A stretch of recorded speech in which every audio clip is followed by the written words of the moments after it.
Hi friends, welcome to Lakshmi కథల హరివిల్లు. మనం ఇప్పుడు డి కామేశ్వరి గారిచే రచింపబడిన కొత్త మలుపు అనే కొత్త నవల స్టార్ట్ చేశాం కదండి. ఆలస్యం చేయకుండా నెక్స్ట్ పార్ట్లోకి వెళ్దామండి. మీరు ఇలా అవివాహితులుగా ఉండి కొడుకుని కనీ పెంచడంలో ఏం ఇబ్బందులు పడలేదా? ఎవరూ ఏమీ అనలేదా? విమర్శలు ఎలా ఎదుర్కొన్నారు? కుతూహలంగా అడిగింది ఆమె. ఇబ్బందులు ఈ సమాజంలో మన కట్టుబాట్ల మధ్య పెళ్లి కాకుండా బిడ్డని కని పెంచడంలో ఇబ్బందులు ఎదురుకాక ఏమవుతాయి? అయితే మేడం, భయపడి ముసుగులో దాక్కునే వాళ్ళనే భయపడుతుంది సంఘం. నిర్లక్ష్యంగా తిరిగే వారిని ఏమీ చెయ్యలేదు ఎవరు. 4 రోజులు అని విసుగెత్తి ఊరుకుంటుంది ఈ లోకం. అయినా ఇలా ఒంటరిగా అందరినీ ఎదిరించి నిలబడి బాబుని పెంచుకుంటూ బ్రతకడానికి చాలా సమస్యలే ఎదుర్కొన్నాను మేడం.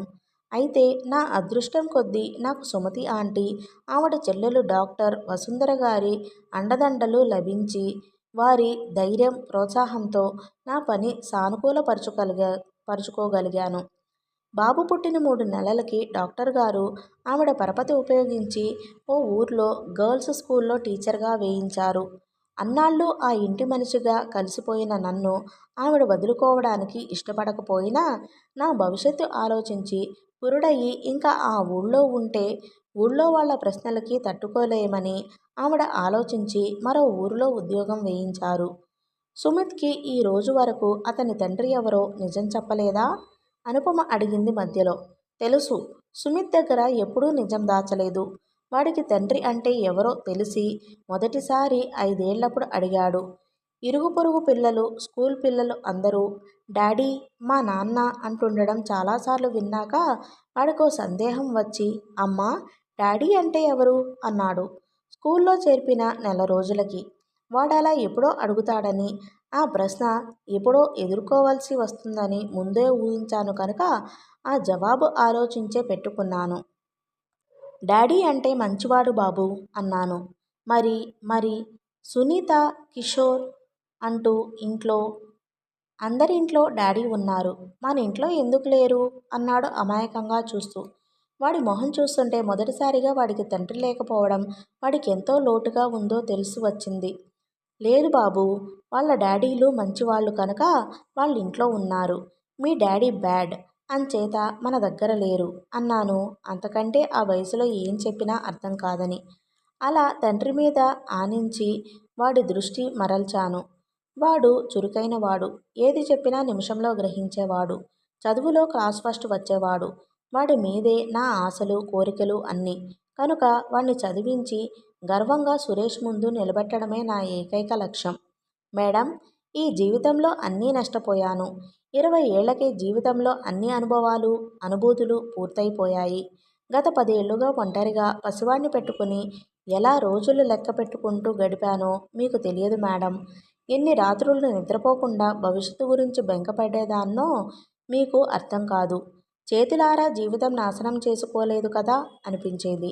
ఒకసారి కోరికల తాకిడికి తట్టుకోలేక పంతం కొద్దీ నా బ్రతుకు నేను నాశనం చేసుకుని తప్పు చేశాను అనిపించేది ఏ జంటను చూసినా. ఏ భార్యాభర్తల్ని వారి ముచ్చటైన సంసారాలను చూసి ఏం పాపం చేశానని, వీటన్నిటికీ దూరమయ్యానని దుఃఖం వచ్చేది. స్కూటర్ల మీద, కార్ల మీద తల్లిదండ్రుల మధ్య వెళ్లే పిల్లల్ని చూసి నా పిల్లాడు దీనికెందుకు నోచుకోలేదు అని మనసు గిలగిలలాడేది. వాడికి కాస్త ఒళ్ళు వెచ్చబడితే ఆ ఒంటరితనంలో తోడు లేకుండా ఉండడం ఎంత దుర్భరమో తెలిసి వచ్చేది. వాడికేమన్నా అయితే నాకెవరున్నారు ఇంకా అని అనవసరంగా భయంతో వణికేదాన్ని. పని మనిషి, పాలవాడు, కూరల వాళ్ళు, చాకలి, ఇరుగు పొరుగు, స్కూల్లో తోటి టీచర్లు నా గురించి కొందరు గుసగుసలాడుకునేవారు. కొందరు మొగుడొదిలేసిందాన్నని సానుభూతి చూపేవారు. మరికొందరు ఎలాగైనా రాజీ కుదుర్చుకోమని సలహా ఇచ్చేవారు. సుమిత్కి తండ్రి సురేష్ అనే అందరికీ చెప్పారా? స్కూల్ రిజిస్టర్ వాటిల్లో? అనుపమ సందేహంగా అడిగింది. ఆహా, బర్త్ సర్టిఫికెట్ దగ్గర్నుంచి సురేష్ తండ్రి అనే రాయించాను. ఎవరు అడిగినా ఆ పేరే చెప్పాను. మేడం, ఈరోజు ఇలా కూర్చుని ఇంత సులువుగా జరిగినందుకు చెప్పగలుగుతున్నాను కానీ ఆనాడు నా ఆందోళన, ఆరాటం, అవమానం ఇవన్నీ ఎదుర్కోలేక నేను పడిన ఆవేదనని ఎలా చెప్పగలను? ఎలా వాణ్ణి పెంచాను? ఓహ్! ఆ దిగులు, ఆ వ్యధ అనుభవిస్తేనే అర్థమవుతాయి. రూప నిట్టూర్చి అంది. అర్థమైంది miss Rupa. Now let me see what I can do for him. సురేష్తో మాట్లాడతాను. ఇదంతా నా దగ్గర దాచి నన్నెందుకు మోసగించాడో అడుగుతాను ఆవేశంగా అంది అనుపమ. వద్దు మేడం, దీనివల్ల జరిగేది ఏముంది? మీ ఇద్దరు ఘర్షణ పడినంత మాత్రాన నా బ్రతుకు ఇప్పుడు చక్కబడదు కదా. ప్లీజ్, మీరు నన్ను అర్థం చేసుకున్నారు. నాకంతే చాలు. ప్లీజ్ ఫర్గెట్ ఇట్ అంది రూప. "ఉహుం. సురేష్ లాంటి మగాళ్ళకి బుద్ధి తెప్పించాలి. మీకెలాగో అన్యాయం జరిగింది. అది పూడ్చలేనిది. కనీసం సుమిత్కైనా సాలోచనగా అంటూ లేచి నిల్చుందామె. అభిమానంగా రూప చెయ్యి పట్టుకుని నొక్కి, నేను సురేష్తో మాట్లాడి మళ్ళీ వస్తాను. ప్లీజ్ వద్దనకండి. మిమ్మల్నిలా చూశాక నాకేం పట్టనట్టు నేను ఊరుకుంటే నా చదువుకి అర్థం ఉండదు. గుడ్ నైట్ అంటూ చకచకా వెళ్ళి కారులో కూర్చుంది. అనుపమ ఇన్స్పెక్షన్ బంగళాకి వెళ్ళేసరికి సురేష్ బోనులో పడ్డ పులిలా అటూ ఇటూ వరండాలో చేతులు వెనక్కి కట్టుకుని పచార్లు చేస్తున్నాడు. అనుపమ కారు దిగగానే పచార్లు ఆపి, ఎక్కడికి వెళ్ళావు ఇంతసేపు అన్నాడు తీక్షణంగా. రూప ఇంటికి. ఏ రూప అని అడుగుతారేమో. 10 ఏళ్ల క్రితం ఆమెను ప్రేమించానని ఆమెతో తిరిగి పెళ్లి పేరు చెప్పేసరికి మొహం చాటు చేశారే, ఆ రూప ఇంటికి సూటిగా అతని కళ్ళలోకి చూస్తూ అంది. సురేష్ మొహంలో రక్తం పొంగింది. దాని మాటలన్నీ నమ్ముతున్నావా? నా మీద కసి తీర్చుకోవడానికి ఉన్నవీ లేనివి చెప్పి ఉంటుంది. She is a bitch. సురేష్ క్రోధావేశాలతో అరిచాడు. ఆమెకు తీరని ద్రోహం చేసి చేసిన తప్పుకు సిగ్గుపడి పశ్చాత్తాపపడాల్సింది పోయి ఆమెను గురించి ఇలా మాట్లాడడానికి డోంట్ యు ఫీల్ అషేమ్డ్? ఆమె బిచ్ అయితే అదే పని చేసిన నిన్నేమనాలి? తీవ్రంగా అంది. అను. ఏం? ఎందుకా అరుపు? నీ సంగతి తెలిసిపోయిందనా? నీవేదో చదువుకున్నవాడివి, సంస్కారం ఉంటుందని భావించాను. ఒక ఆడపిల్ల జీవితంతో ఆడుకుని అంత నీచంగా ఆమెని అవమానించి ఆమె కర్మానికి ఆమెను వదిలివేసి హీనుడువని గుర్తించలేకపోయినందుకు విచారిస్తున్నాను. ఈ సంగతి నా దగ్గర ఎందుకు దాచి నన్ను మోసం చేశావు? I want an explanation for this. Anupama కఠినంగా అంది. సురేష్ మొహం మరింత ఎర్రబడింది. నా గత గురించి అడిగే హక్కు నీకు లేదు. పెళ్ళయ్యాక నేనేమన్నా చేస్తే సంజాయిషీ అడిగితే అర్థం ఉంటుంది. ఆమె ముందు తగ్గిపోవడం ఇష్టం లేక సమర్థించుకుంటూ అన్నాడు. అనుపమ అతని వంక తిరస్కారంగా చూసింది.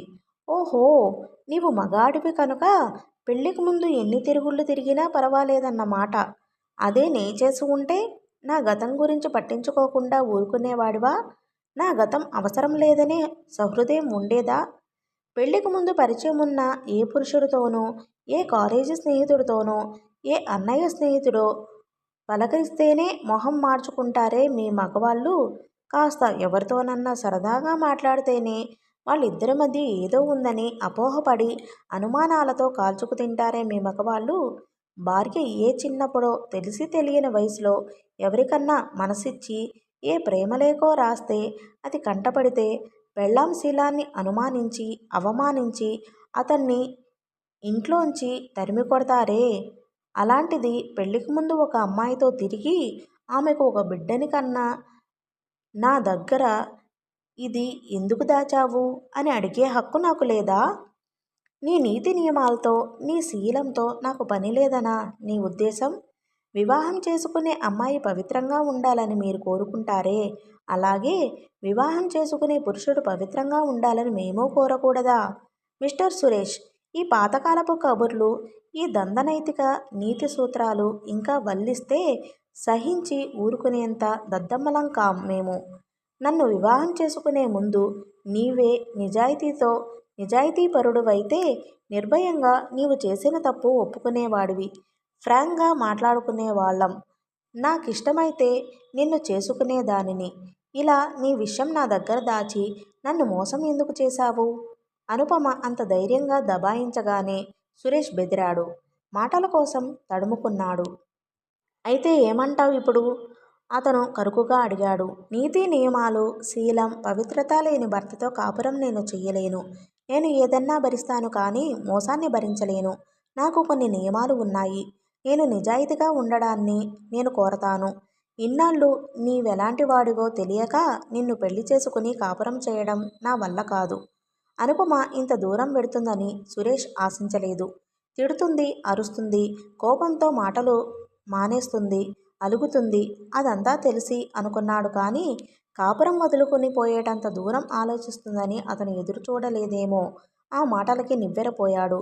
లోపల నుంచి చెమటలు ఆరంభించాయి. అది అది ఆ రూప, ఆ రాక్షసి, ఆ బిచ్ నాకు చేసింది ఇంకా చాలక నన్ను కోర్టుకి ఇడ్పించి నా పరువు మంటగల్పినా కసితీరక ఇలా నీకు అన్నీ కల్లబొల్లి మాటలు చెప్పి మన ఇద్దరినీ విడదీసి కసి తీర్చుకోవాలని చూస్తుంది. దాని మాటల వలలో పడిపోయి ఇలా నన్నే కాదంటావా? I will kill that bitch. ఏదో వంకన ఆ ముండని జైలుకు పంపిస్తాను. సురేష్ ఒళ్ళు మరిచి ఆవేశంతో వణుకుతూ అరిచాడు. సురేష్, మరొక్క మాట ఆమె గురించి చెడుగా మాట్లాడావంటే నేను ఊరుకోను. నేను స్త్రీని. ఒక స్త్రీని ఇలా అమర్యాదగా, కుసంస్కారుడిగా మాట్లాడుతుంటే నేను ఎంతమాత్రం సహించను.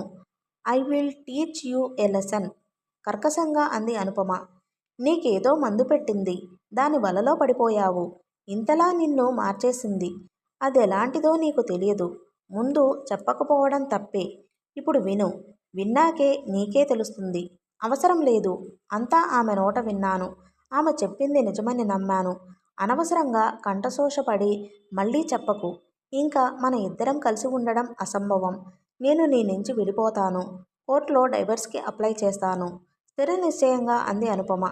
సురేష్ మొహం తెల్లగా పాలిపోయింది. అనుపమ వెళ్ళిపోతుంది. విడిపోవాలి. కోర్ట్, డైవర్స్, తన పరువు ప్రతిష్ట, లోకల్ హేళనలు, జీవితంలో రెండోసారి పరువు నడిబజారుకెక్కబోతుంది. సురేష్కి చెమటలు పట్టాయి. ఎంత నిలదొక్కుకుందామన్నా కాళ్లలో వణుకు పుట్టింది. అయితే నీ దృష్టిలో నాకున్న విలువ ఇంతేనన్నమాట. ప్రేమించుకున్నాం, పెళ్లి చేసుకున్నాం, సంసారం చేశాం, పిల్లల్ని కన్నాం. ఆ వివాహ బంధానికి నీవిచ్చే విలువ ఇంతేనన్నమాట.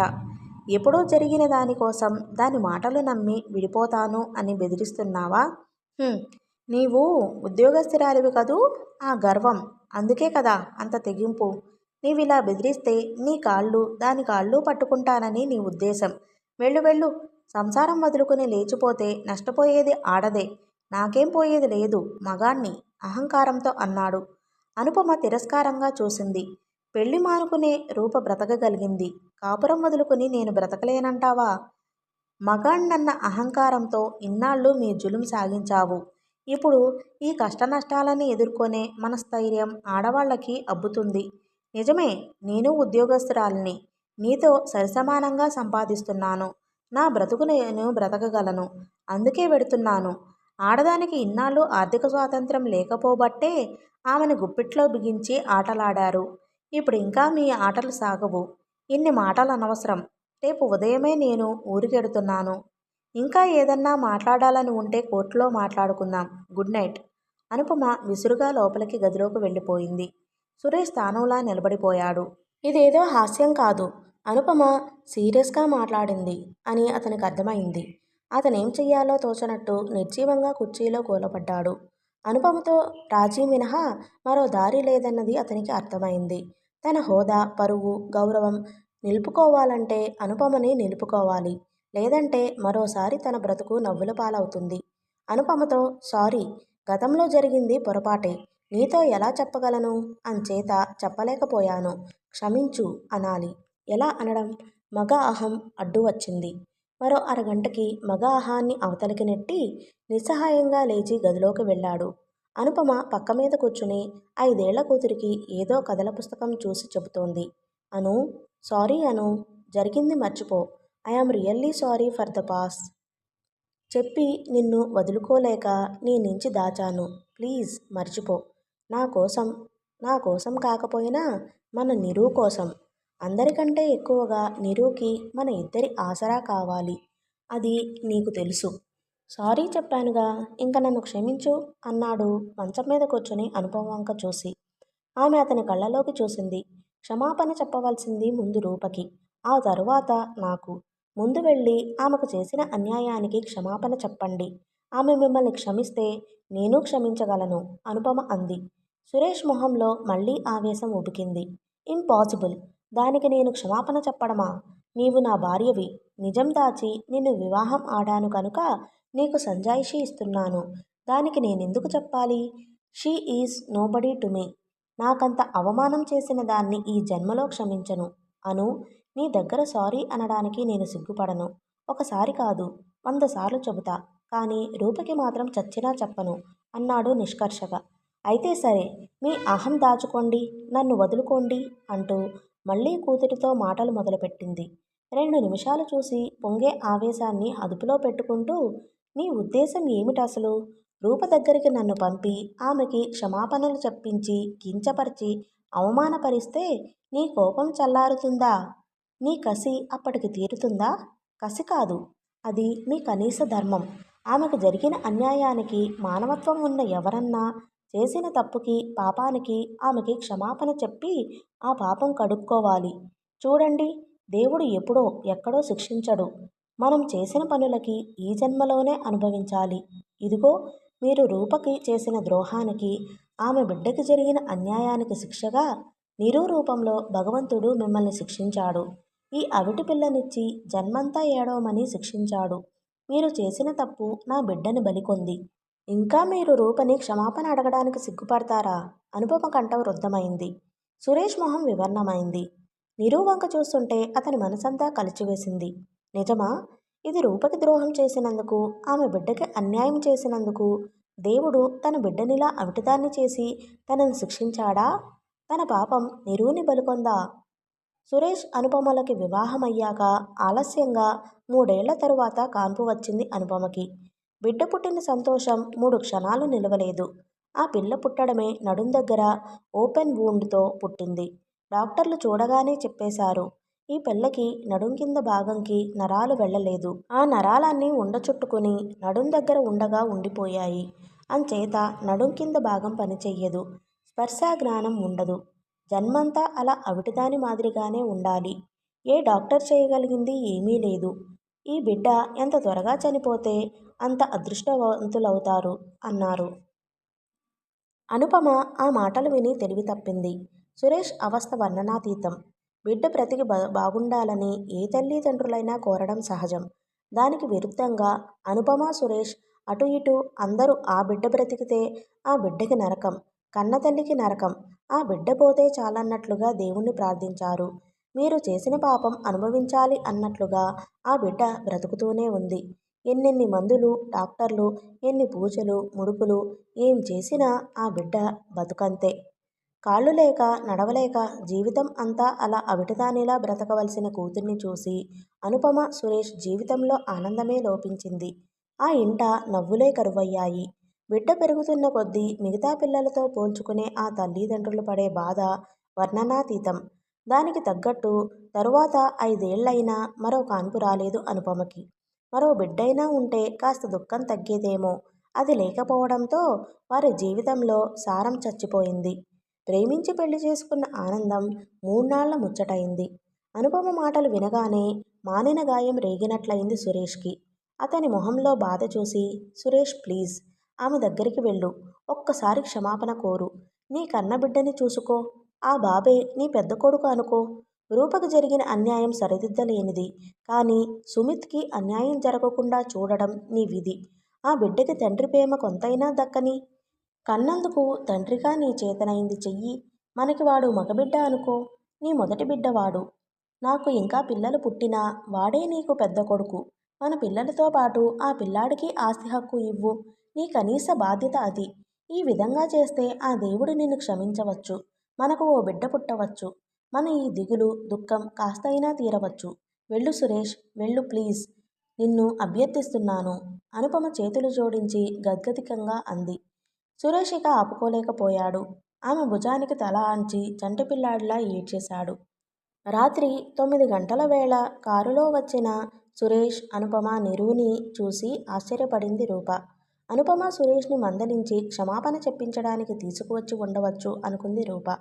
తలుపు తీసిన రూప వంక సూటిగా చూడలేక కళ్ళు వాల్చుకున్నాడు సురేష్. ఏమిటలా చూస్తున్నారు? మమ్మల్ని లోపలికి పిలవరా? అంది అనుపమ నవ్వి. తెల్లబోయి నిల్చున్న రూప తేరుకుని రండి రండి అంది. లోపలికి వెళ్ళి లైటు, ఫ్యాను వేసింది. రూపా, సురేష్ నీకు చేసిన ద్రోహానికి క్షమాపణ కోరాలని వచ్చాడు అంది అనుపమ ఉపోద్ఘాతంగా. రాలేదు, మీరు తీసుకొచ్చారు. రూప అదోలా నవ్వి అంది. సురేష్ మాటలు కూడదీసుకుంటూ నిజమే రూపా. అనుపమ నా కళ్ళు తెరిపించింది. రూపా, ఐఎమ్ సారీ, నన్ను క్షమించు సిగ్గుపడుతూ అన్నాడు. ఇన్నాళ్ల తరువాత ఆ క్షమాపణలకి అర్థం లేదు, ప్రయోజనమూ లేదు. ప్లీజ్, దయచేసి నా మానాన నన్ను బ్రతకని. నీతో మాట్లాడినా నా నోరు నా అదుపులో ఉండదు. అనవసరంగా అన్ప్లెజెంట్ సీన్స్ నాకిష్టం లేదు. దయచేసి వెళ్ళిపోండి, రూప కటువుగా అంది.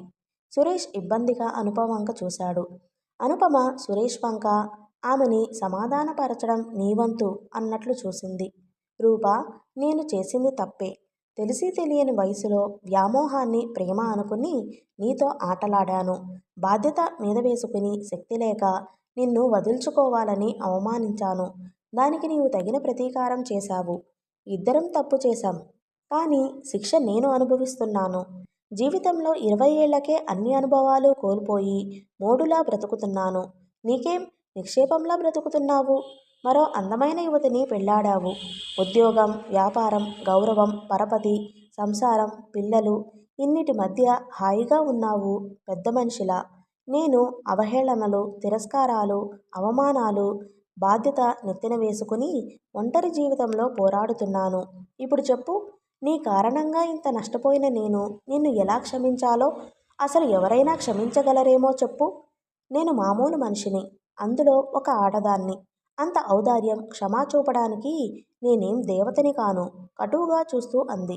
ఇంతకీ ఇన్నేళ్ల తర్వాత నా క్షమాపణ నీకు దేనికి?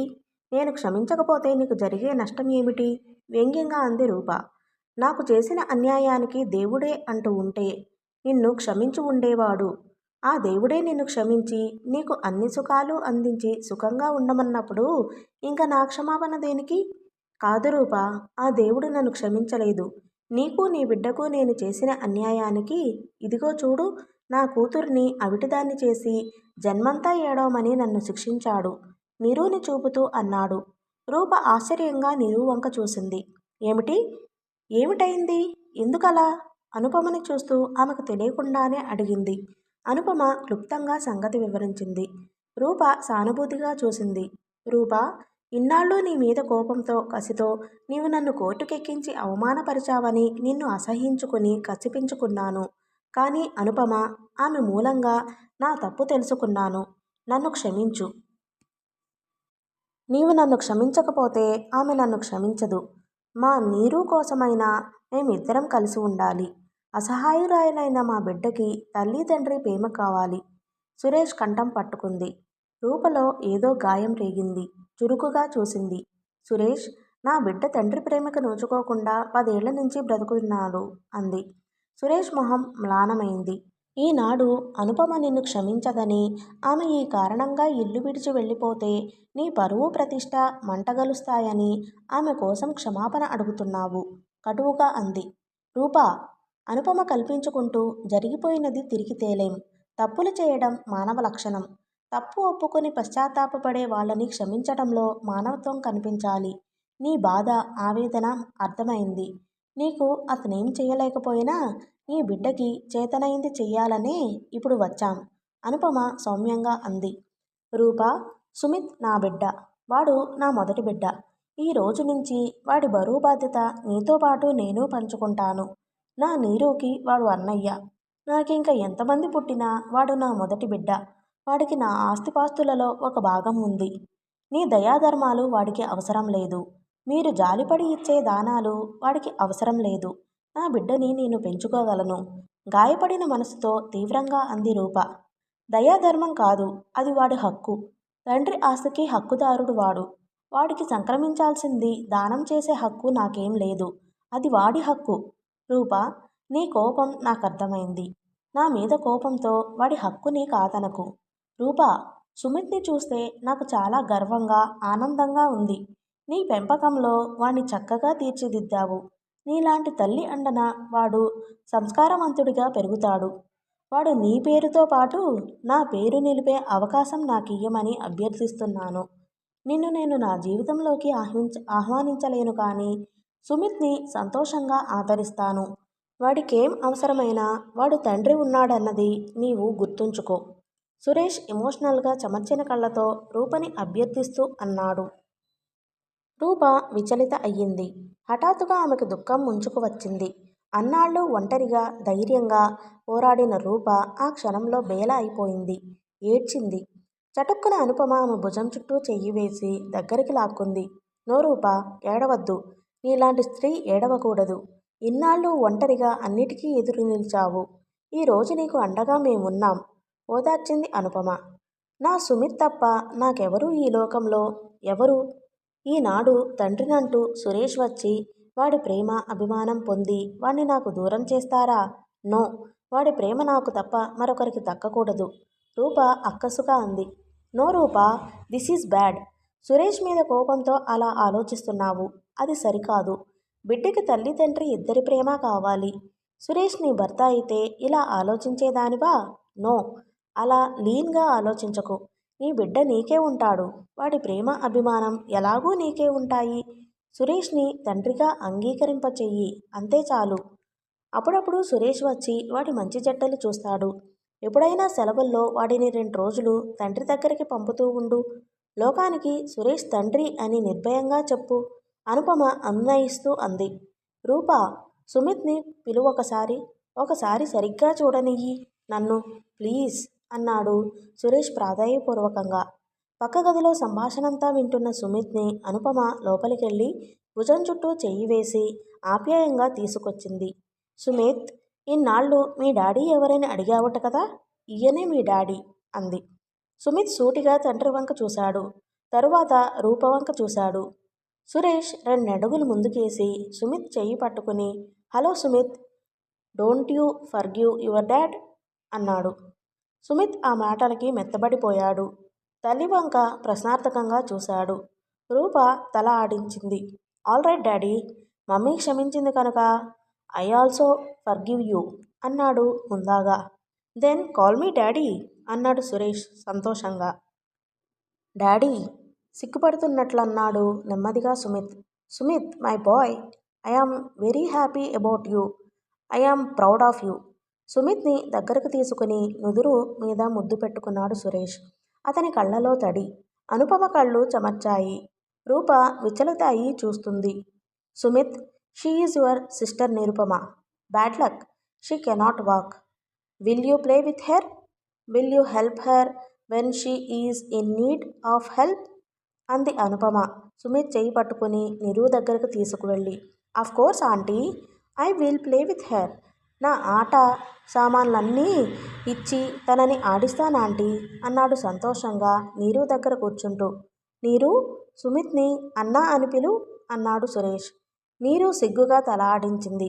రూపా, ఇప్పుడు నాకెంత ఆనందంగా ఉందో నేను చెప్పలేను. మనసు ఎంత ప్రశాంతంగా ఉందో తెలుసా? గుండెల్లోంచి ఏదో బరువు దించినట్లుగా గిల్టీ ఫీలింగ్ పోయి ఏదో గర్వంగా ఉంది. Anu, I must say thank to you. నన్ను మనిషిని చేశావు హృదయపూర్వకంగా అన్నాడు సురేష్. ఇందులో నా స్వార్థం ఉంది అనుపమ నిర్మలంగా నవ్వుతూ అంది. నీ స్వార్థమా? హౌ? ఆశ్చర్యంగా అడిగాడు సురేష్. నీరుకి అన్న దొరికాడు. అది పెద్దయ్యాక దాన్ని చూడడానికి మనం లేనప్పుడు సుమిత్ అన్నగా ఆ బాధ్యత తీసుకుంటాడు. ఆమె కంఠంలో దుఃఖం పొంగింది. తల్లిగా ఆమె హృదయం గురవుతున్న రంపపు కోత గుర్తించింది రూప. మీరు అలా అధైర్యపడకండి. నీరుకి ఆమెలో ఏదో లోటుందన్న భావం రానియకుండా పెంచాలి. మీరిలా అధైర్యపడితే ఏం చెయ్యలేరు అంది రూప. రూప, నీ ధైర్యం నాకు లేదు. నిరుకి ఆత్మవిశ్వాసం కలిగించి పెంచాలని ఎంత తాపత్రయపడుతున్నాను. కానీ నా ధైర్యం చాలడం లేదు. ఈ ఉద్యోగ నిర్వహణలో నిరుకి కావలసిన ప్రేమ ఆదరణ పూర్తిగా ఇవ్వలేకపోతున్నానేమో అనిపిస్తుంది. అలా అయితే నిరుని నా దగ్గర వదలండి. సుమిత్తో కలిసి చదువుతూ ఆడుతూ ఇద్దరూ కలిస్తే ఒంటరితనం కూడా ఉండదు అంది రూప. నిజంగానా రూప? నిజంగా నీరు నీ దగ్గర కొన్నాళ్ళైనా పెరిగితే నాకు నిశ్చింతే. కానీ విడిచి ఉండగలనా అంది బేలగా. ఆంటీ, నీరుని ఉంచండి, నేను చదువు చెబుతా, ఆడిస్తాను అన్నాడు సుమిత్. రక్త సంబంధం ఎంత గట్టిదో ఆ కొద్ది క్షణాల్లోనే అర్థమైంది రూపకి. శత్రువులా ద్వేషించిన సురేష్ బిడ్డ మీద తనకెంతటి జాలి సానుభూతి. తండ్రిని ద్వేషించిన సుమిత్లో చెల్లెలు పట్ల అప్పుడే ఎంత అభిమానం! ఆ అనుభూతి నుంచి తప్పించుకోలేకపోవడంలోనే ఉందేమో ఈ మానవాళి మనుగడ. ఎన్ననుకున్నా భార్యాభర్త, అన్నా చెల్లి, తల్లి తండ్రి వీరి మధ్య అభిమానాలు, ఆప్యాయతలు చెరిగిపోవేమో. కొన్నాళ్ళుంచి చూడండి. అంతగా ఉండలేకపోతే తీసుకెళ్దురు గాని అంది రూప. సుమిత్, చెల్లెల్ని జాగ్రత్తగా చూడు అంటూ అనుపమ ఇద్దరికీ ముద్దు పెట్టింది. సురేష్ రూప దగ్గర కళ్ళతోనే వీడ్కోలు తీసుకున్నాడు. కారు కనుమరుగు అయ్యాక లోపలికి వచ్చి ఇద్దరి పిల్లల మధ్య కూర్చుని ప్రేమగా నీరు తల నిమిరింది. ఓకే ఫ్రెండ్స్, ఇంతటితో ఈ నవల సమాప్తమైందండి. ఈ నవలని ఇంతగా ఆదరించినందుకు మీ అందరికీ థ్యాంక్స్ అండి.